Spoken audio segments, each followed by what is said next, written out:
It's not often in sacred scripture that we get to hear a direct quote from God the Father, and yet in our gospel today, God the Father speaks on top of the mountain to Peter, James, and John, and tells them very succinctly, "This is my beloved Son. Listen to him." Today I'd like to focus on this idea of listening. Who do we listen to? I'm studying canon law here in Washington, and although people might think of the Code of Canon Law as a rather dry book of rules that maybe don't have anything to do with practical reality, the Code of Canon Law is actually quite pastoral. In fact, one of the interesting things in there is that it often refers to the need to listen. I'll give you an example. Oftentimes, someone in a position of authority, maybe that they have the right to do something, like say a bishop who wants to close a parish. Well, he's got the power to do that, but the Code of Canon Law will say something very interesting. It says before he can do that, it's not that he needs consent, but rather it says after hearing the presbyteral council, or after hearing the people of the parish, then the bishop could do something. Notice that it's not that he doesn't have the power to just go ahead and do it, and in the end, the bishop can close a parish if he wants to close a parish, but he first must hear. Now, we might think, well, that's just a tiny detail, and so what if the bishop hears or not? And sometimes the bishops actually have had that same kind of attitude, and they glance over that little detail that says they must first hear people, and they just go do what they want. Well, not surprisingly, maybe some of the people in that parish then get upset, and they have appealed to the Holy See, and the apostolic signature has written back and said, Bishop, you failed to hear, as it said in the scripture today in our gospel. So it says in canon law. You did not hear the way the code says, so you have to go do that again. Go back, listen to the people first, and then if you still want to close the parish, you can close the parish. Everybody needs to listen. It's in the law of the church. It's also a very normal practice. Before we make a big decision, whether it be about something big like our vocation in life, or maybe do I move my family somewhere, do I take a new job, even just little day-to-day decisions. What will I do with my time today? Do I need to help this person? Do I need to go there? Before we make any decision, hopefully we get advice. We listen first. Now, we know that some people don't. So often, people will go off and make kind of a unilateral decision and just say, I'm going to do what I'm going to do. And so they go and they do it, and okay, sometimes it works out, but oftentimes that can lead to disaster. It's good to get advice. We should listen to people, maybe see if there are other opinions about what we should do. We need to get advice. Now, the question is, who will we listen to? I'd like to focus today on 3 traditional dead ends, as it were. Places not to listen. And traditionally, the church has broken these down into 3 enemies, if you will. The world, the flesh, and the devil. Now, the world, by this I don't mean creation in general, because certainly creation is good. But the world, meaning this fallen, corrupted world, the collective kind of tendency that we have to not do the right thing. Being a high school chaplain, I can readily pick out this tendency when I hear the students saying to me, "Oh, but Father, everybody's doing it." How often we've done precisely the wrong thing because we listen to advice like that. Everybody's doing it. What parent would not counsel their child against doing what everyone's doing? It's not that sometimes it might not be right, but oftentimes doing just what everybody else is doing is not a good thing. This we call in high school peer pressure, but long after high school, it continues to endure. How many times do we do something, not because maybe it's the right thing to do, but just because we want to go with the flow. We don't want to really move against the grain. It's a normal tendency, but it's also a bad voice to listen to. If we listen to the world all the time, well, we're going to make some mistakes. So we have to be careful about just going with the flow and listening to the world. We need to stand up and do what's right, even if no one's doing it. So the world, our first enemy. But then the flesh. And by this, I don't mean just our bodies in general. I mean very much what St. Paul meant in the Scriptures when he spoke of the flesh more as disordered affection. We all have desires that pull us and drive us. So we wouldn't do anything without those desires.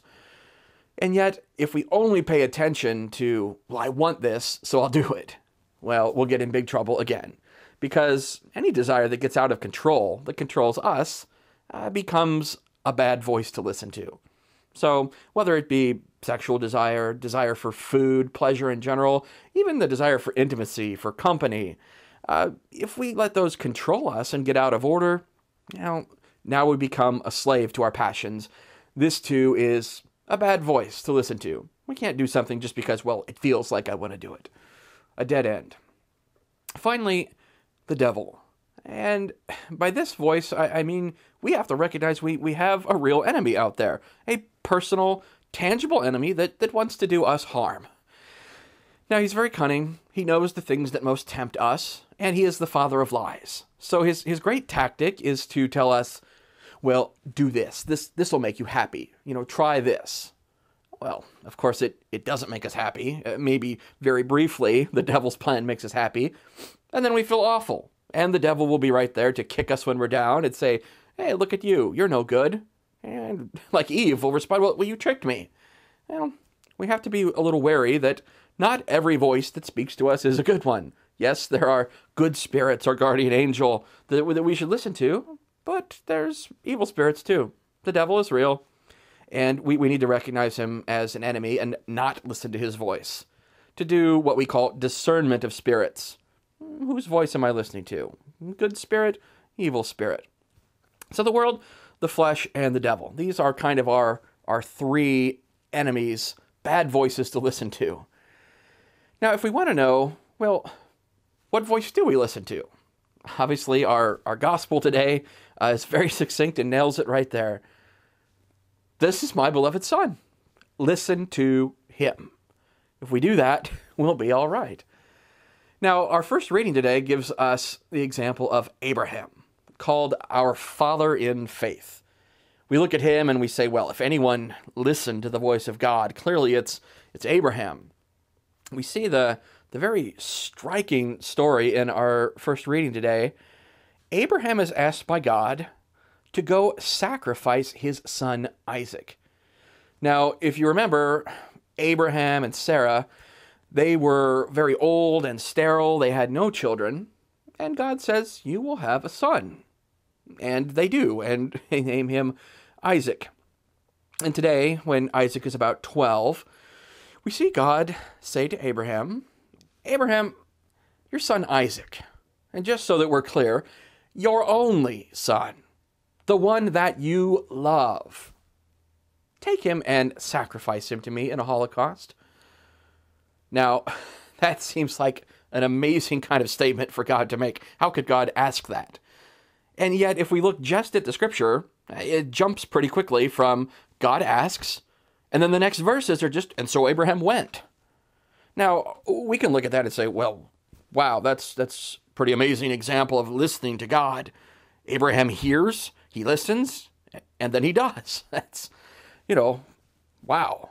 But if that's all there is, I don't know how many of us would look at that and say, wow, Abraham is clearly the father of faith, the example. I think we'd be rather look at Abraham and say he seems a bit crazy, a bit maybe even of a madman.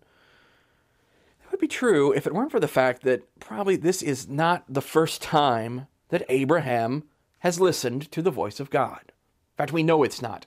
We read back in the beginning of his call that God speaks to Abraham and he says, Abraham, get up, move from Ur of the Chaldeans in Iraq, go across the desert, a long journey to a land I'll show you.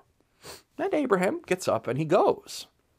And there are other times when we see God speak to Abraham, and he does it. In fact, there probably would have been hundreds, if not thousands of times that Abraham would have heard the voice of God, listened, and then did it. And each time he would have seen, well, I listen to God, I do what he asks, and things go well. They work out. And probably, being human, Abraham would have had some times where he heard the voice of God and said, yeah, I think I'll do it my way. And probably learned the hard way that things did not work out.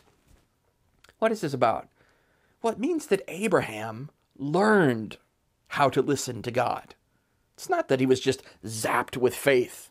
Yeah, if we do that, we look at the story today and we say, well, isn't Abraham great? Boy, he had faith, but I can't do that.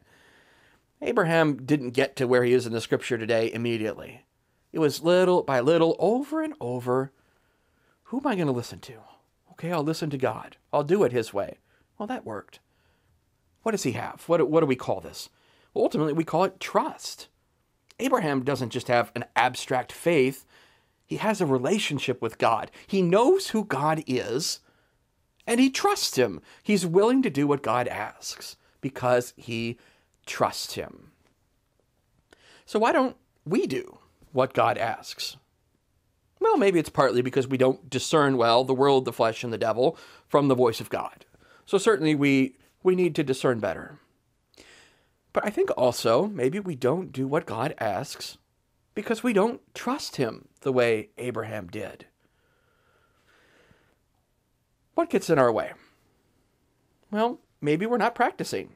Maybe every time God asks us something big, we say, oh, not this time, God. We'll say yes in little things, but not the big things. Well, we need to learn to practice to say yes. We need to build our trust. And that's really why this Lent is such a great time. We learned to discipline our hearing, to learn to focus on God's voice, true, but then to trust more. St. Paul tells us in our very short second reading today that God did not spare his own son. He gave even that for us. And so will he not give us everything else along with that?